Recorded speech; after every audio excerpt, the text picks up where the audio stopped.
Hey, it's John Lee Dumas of EO Fire, and it's the Entrepreneurial You, the show for dedicated and passionate Caribbean entrepreneurs seeking daily inspiration, brought to you by author, speaker, and award-winning entrepreneur Heneka Watkis-Porter. You must be prepared to ignite. Hey, it is time for another episode of the Entrepreneurial You podcast. I am your host, Heneka Watkis-Porter. If you've been tuning in before, over and again, then welcome back. You've become a regular, welcome back. And if you are new here, then I extend a very special welcome to you. Now, you would remember, if it's not your first time, if you were here last week, then I went solo sharing about healing with gratitude, just my journey with gratitude, what it has done for me, some of the benefits of gratitude, and that I have a gratitude devotional and journal coming up. And as I mentioned last week, today I'm going solo again, and this time I'm going to be sharing about something deeply, deeply, deeply personal.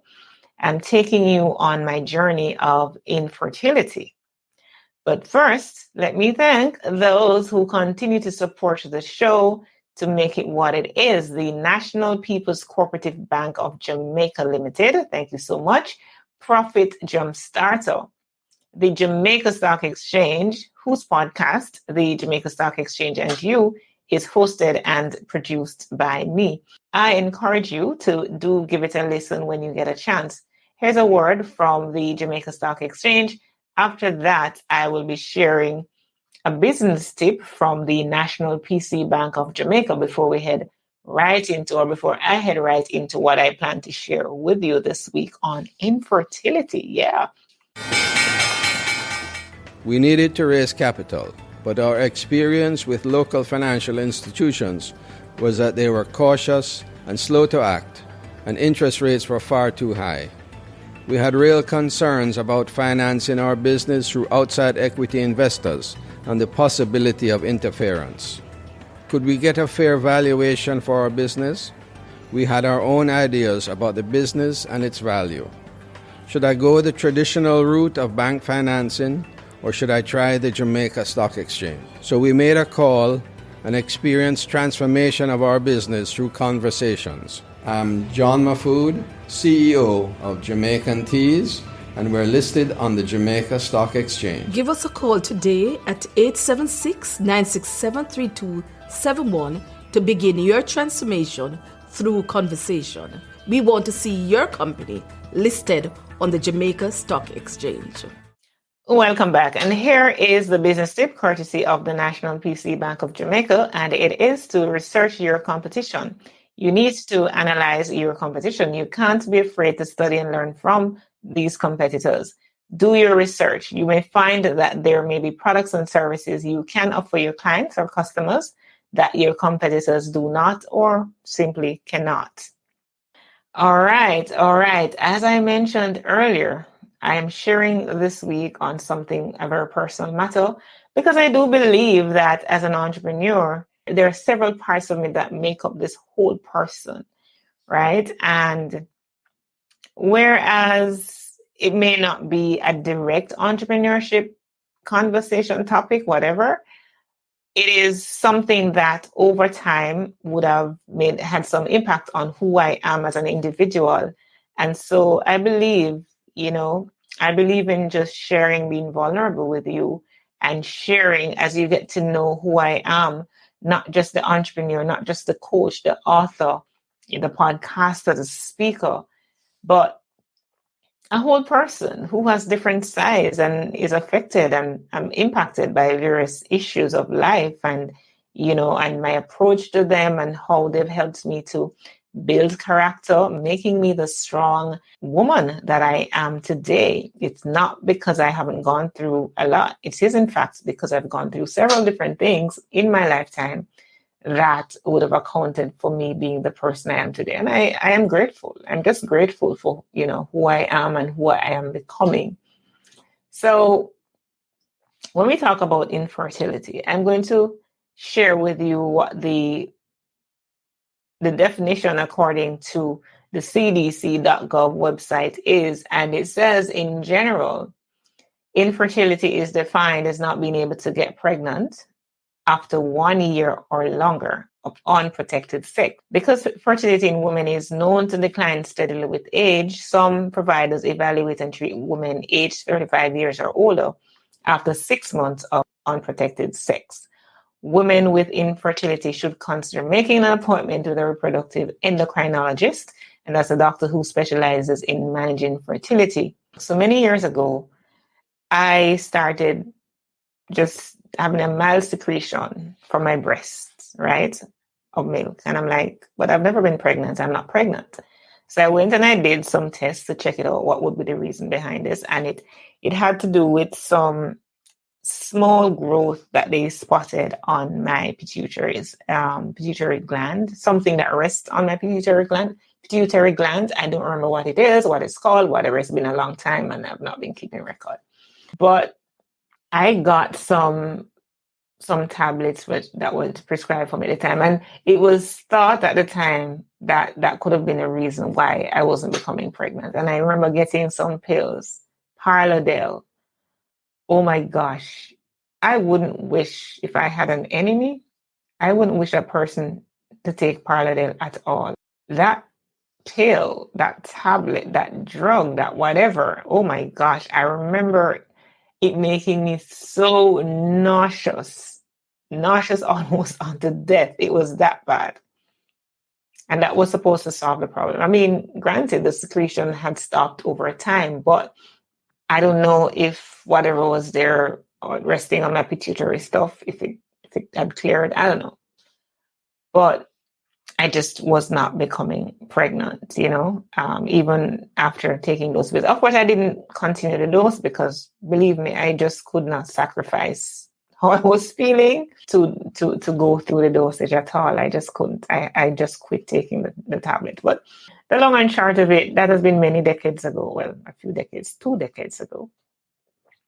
And still, with my partner who I've been with since that time, we've tried and tried and tried. We've gone to several doctors and it has not happened. Now, there was a point in time, I'm going to admit, that I felt like there was a part of me that needed this, to have a child. And the fact that it wasn't happening, I just felt anxious about it.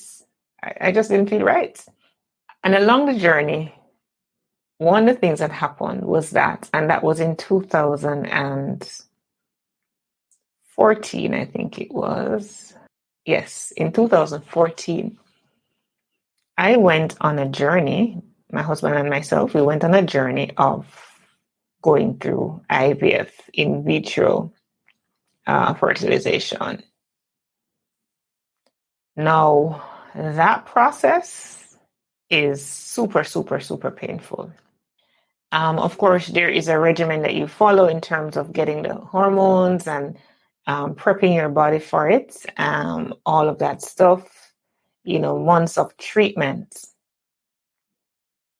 The physical aspect of it was bad, but what was worse was the emotional aspect, the roller coaster of your emotions, my emotions, the uncertainty.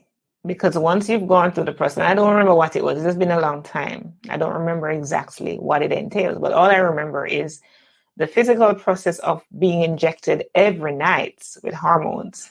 And I joke about it because my husband was just having too much fun injecting me with those needles.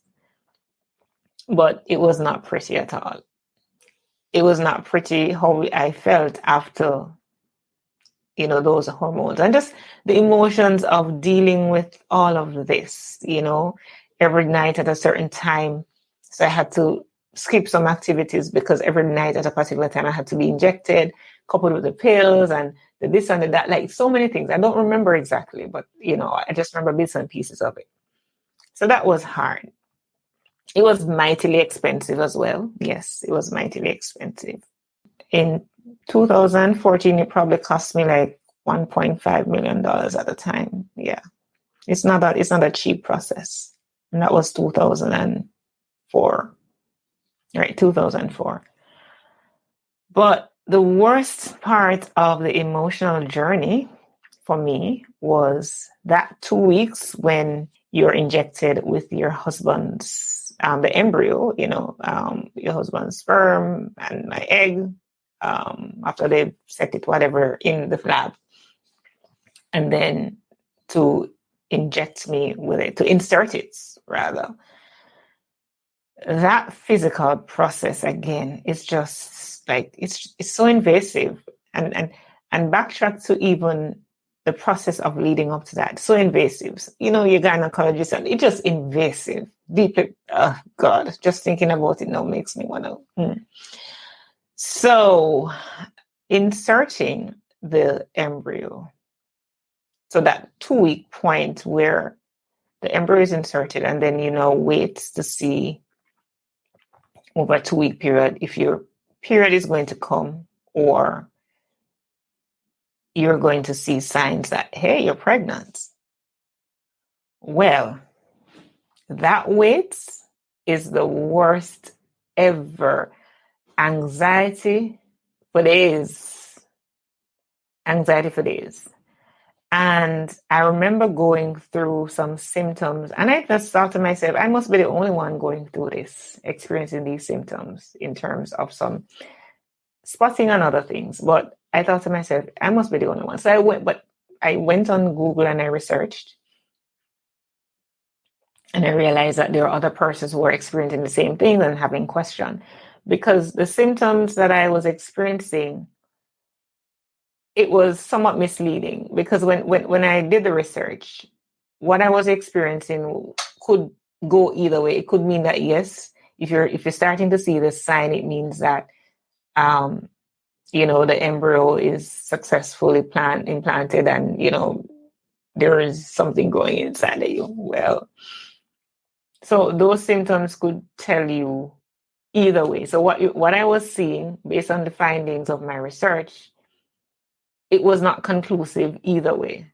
So that just sent my anxiety to another level. So I had to wait those 2 weeks, and I went back toward the end of the 2 weeks, and the doctors, they did their thing at the lab, and they're supposed to call you now, like a day or two after, or whichever, or maybe in the same day, I don't remember, to state whether or not it has been successful. Well, waiting for that call, again, anxiety for days. You finally get the call. But before I share about you finally getting the call and what happens, I remember going to church one Sunday, right? For those of you who don't know, I'm a woman of faith, right? I have a relationship with Jesus Christ. And I remember one Sunday before that week when I would go for the results and stuff, somebody at church, no, at this point in time, I hadn't shared this with many people, just a handful of persons. My pastor would know because I had confided in him at the time, and maybe one or two friends. Besides that, nobody. So I'm at church, and this church sister came up to me, and she began to prophesy, and she says to me, "You're pregnant." Now, what is a girl to think? If you know you're in that situation, awaiting results for pregnancy, and somebody come prophesy to you that you're pregnant, are you going to think that this is in the natural or in the spiritual? No, you're going to think that it's definitely you're pregnant for real. That's what you're going to think. It's not a figurative thing. It's an actual reality. So backtrack and get back to where I was sharing with you that you get the call after the anxiety been piled up and you're having sleepless nights and you're frustrated and you're wondering what's going on. You hear, "Mrs. Porter, unfortunately." All right. Now, I remember as a child, I struggled with anger because of all the things I would have gone through. And I've been working on myself, and God has been working on me. Well, when I got that news, all of the work that has been done by God and myself apparently went through the window. Because if you come into my kitchen right now and you look on the decorative tiles in the kitchen, it tells a story of something gone wrong. Because I grabbed the glass and all I could think of was to throw the glass so hard into the wall. No, it's a glass shatter. Necessarily expecting glass to shatter tiles, right? Something else will shatter glass. Tiles shattered anyway. One of the tiles been shattered. It's still on the wall as the evidence of my anger. I got the results. I did that. Next thing I did was grab the keys to my car, jumped in the car, barefooted I can remember, drove to what is supposed to be my happy place, which is the water. So I went to Elshaw and I just parked by the roadside and I watched the sea for a little bit because I was hoping that would calm me. But even there, in the midst of my usually happy place, I was so restless. I had to come back home. I may have spent like 5-10 minutes there and just drove right back home. What was true was that when I got home, I went to my bed, turned on my TV. The channel was on TBN, Trinity Broadcasting Network. It was Bishop T.D. Jakes who was preaching with a message. And of course, you don't expect him to recall everything, right? But the essence of his message was, what do you do when God has withheld his blessings, or you think that he has withheld his blessings from you and you don't get what you expected or wanted to get? Will you still love him? Will you still trust him? And I remember as he spoke that word, it's like something shifted in my heart and the level of peace came over me. And I said, you know what, God, no matter what, I'm going to trust you. No matter what it is that I'm disappointed about, or, doesn't happen the way I think it should or want it to, you are still God, and I am going to trust you. From that moment, I just left it. And it's not like I never ever think about it after that. I remember I think it was about in 2020 when I started dealing with all the issues of my life and decided to just once and for all deal with them. Don't brush them under the carpet, deal with them, because I realized that a lot of these things were because of my moving right along attitude, next kind of vibe. There were things that were not dealt with that needed to, because your brain needs to process. Even though you are not consciously processing what's happening in your life, your subconscious has to. And if you don't stop to give it a time of day, like you're feeling any physical pain or you're going through physical stuff, if you don't stop to treat it, it's going to get worse because it has to be dealt with. And so I think in 2020, there came over me a little feeling of loneliness and stuff again. And I'd process everything. I was feeling like, oh my gosh, something is missing. But the most beautiful thing along my journey from then to now, my nieces and nephews have come into my life because of family challenges and whatever over time. I didn't really have a close bond with them, many of them from the very early stage. So, for example, I met my now 2-year-old niece when she was 6 months old. Others were 2 and 5 and stuff, and just different ages. And I didn't spend a lot of time with them, except for the 6-month-old when they were smaller. So I would have missed an opportunity to connect with them and bond with them from that early age. But then there was also a part of me too that just thought, okay, I'm an entrepreneur. I'm going about my business. I'm going after my goals. I don't need anything else, So there was that part of me as well. But it wasn't until late 2020 that I really connected, with especially the children in my life. And my gosh, the joy that they bring to my life right now, It is amazing. I particularly have the strongest of bonds with my 2-year-old niece. Like, everybody thinks she's my baby. I think she's my baby. Even her mother and her father, they think she's my baby. I give you a little joke. So recently I brought them all to the country to St. Mary. My little niece, the 2-year-old, she was just being bathed and stuff and fed and everything by her grandma. She's my mom. Her grandmother is there saying to her, "Oh, grandma baby looking nice, grandma baby looking nice," and stuff.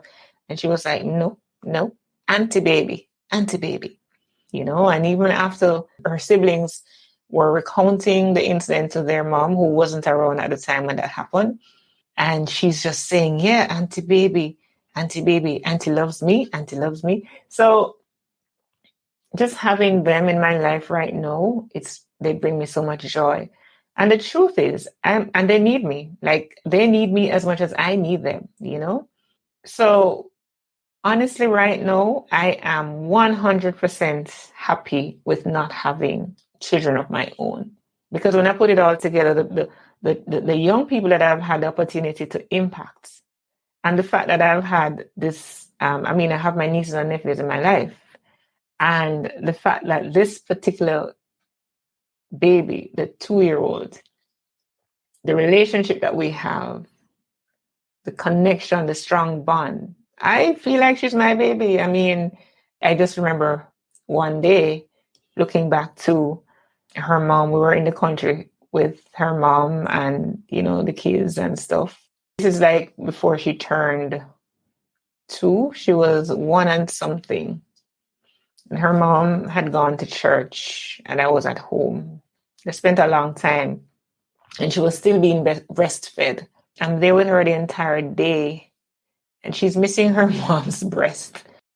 And, the little girl just went into my bosom and was trying to take up my breast. I'm like, no, I'm not your mommy that way. And she's as if she knew what she was doing because she was smiling the whole time. And so the joy I get from having her in my life and just other children, like, I feel so fulfilled. And the fact that I have all of these other things that I'm doing, I really do feel fulfilled. So I don't feel like there's any lack. I don't have any desire right now anymore to have a child of my own. I feel fulfilled and I'm happy. There are persons that are still trying to have children, can't have children, and it's making them uncomfortable, particularly because of how society views women without children, because, women should multiply and replenish the earth and stuff. But guess what? A lot of us see that multiplication only as having children. It's about leaving a legacy. It's about replicating and multiplying yourself through what you're passing on to the next generation. So it's not just about being able to have children. It's about creating impact. And I wish many of us would see that, right? So what's your legacy? How are you impacting other people? I'm grateful for the impact I'm having and the way that other persons have allowed me to impact their lives and how I'm impacting lives and, through coaching and through mentorship and stuff. I'm really feeling fulfilled right now. And I'm not feeling like I'm any less of a person because I don't have a child. If you can't have children, don't let it impact you as an entrepreneur. If you can't have children, there are many options. Look for the young ones in your family. Look for opportunities to adopt or foster a child or something. There are so many children in this world who really need the love of somebody who will embrace them and appreciate and accept them. Right? There are many of such children that are needing these, emotions and persons to be there for them. So look out for somebody, that has been my journey of it. I hope I'm able to inspire somebody and don't get turned off because it's not a topic that's directly related to entrepreneurship, but it affects us as entrepreneurs. There are women doing it all and expected to do it all, and you're expected to be mothers and the expectation of women is just so high, right? And sometimes, carrying the weight of that can affect how you perform as an entrepreneur, how you perform as a business owner, business leader, corporate executive, just anybody, you know, the things that we go through. We are a sum total of our experiences and the challenges that life throws at us, you know, because life is like that. It's going to throw us its challenges. It's going to also reward us. So continue to be grateful. I'm not going to make this into a longer episode than it already is. And maybe even plan to say this long, just to share briefly. But I do trust that this has inspired you. If it has, certainly, sure, give me some feedback. What has been your experience, right? I love to hear from you. I want to share a podcast review, which I never did in the middle of it. And this comes from Seattle Guy 101 out of the USA. He says, great podcast. I like your encouraging spirit. Great interview with JLD. Thank you so much, Seattle Guy 101. I appreciate that. Yeah. And it's now time for today's money tip, brought to you by Profit Jumpstarter. And the tip is learn from great investors. Education is key in sharpening your investment strategy. The best way to gain knowledge in an area you want to be successful in is to learn from someone who is an expert in that area. Do your research on some outstanding investors such as Graham, Fisher, Buffett, Templeton, and Lynch, and how they made their fortunes. Each one has dramatically exceeded market performance. Learn and understand their innovative ways to analyze and pick up securities. Learn from great experts. Thank you, Profit Jumpstarter. Because you know we're all about balance here. We have to take care of our money. We have to make sure that we have our business tip, and we have to get the inspiration in. Thank you again for tuning to another episode of the Entrepreneurial You podcast. Send me your feedback at Heneka Watkis-Porter at gmail.com or on social media at Heneka Watkis-Porter. Remember to follow this podcast on your favorite podcast app or connect with me for all things podcasting at HenekaWatkis-Porter.com.